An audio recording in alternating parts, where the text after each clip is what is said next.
As a program outreach coordinator, I connect with those the military community, whether they're a veteran transitioning out of the military, so a newly transitioned service member, and their family members, that's their spouses and their young adult children that are still under their DEERS card, ID cards. And so what I do is I help them find meaningful employment, connecting them to those employers.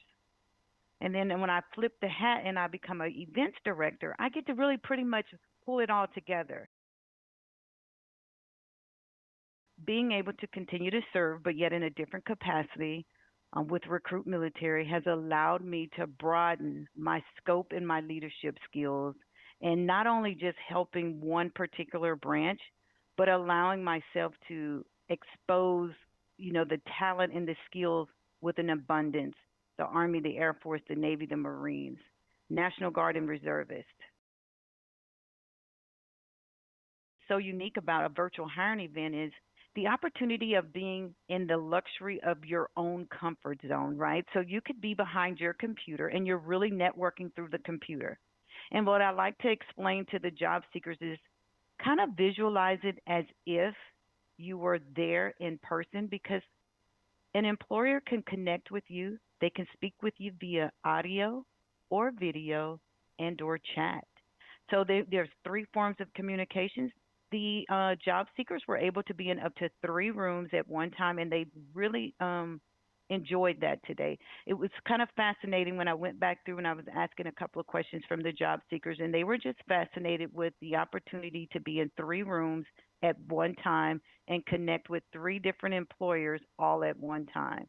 So that's one unique tool there, right? And another one would just be you're able to be in your own comfort zone, connecting and networking.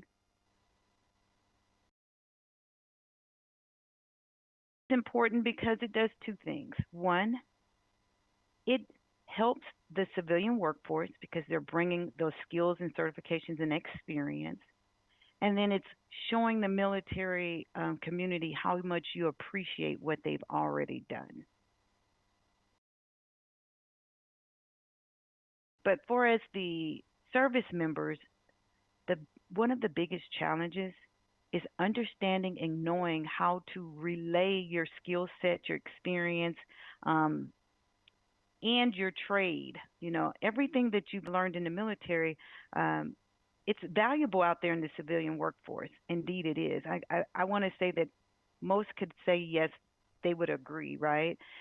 However, translating your military skills, certification, and experience into the civilian workforce is very challenging.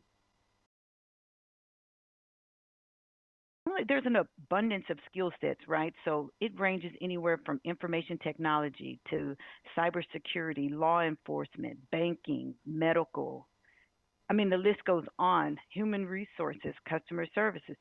So our skill set, or the military's skill set, is valuable in a wide range of experience out there. Had First Command Bank there.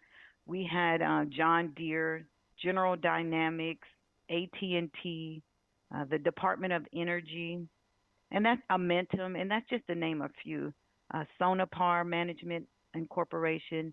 So that is only a slight few of how many were actually, in there today, because it was just definitely an abundance of. A program called the Transition Assistance Program, and that assists us, all service members, as they prepare to transition out of the military, are afforded the opportunity to attend the many presentations and assistance with transitioning out. Now, when I first transitioned out, I was a counselor in that same program, the Transition Assistance Program. And then being able to broaden my skill set and not only work with just the Army, but to work with all branches of the military, I was afforded the opportunity to transition over to Recruit Military. And, and they can always go into my.recruitmilitary.com and connect with any of our events.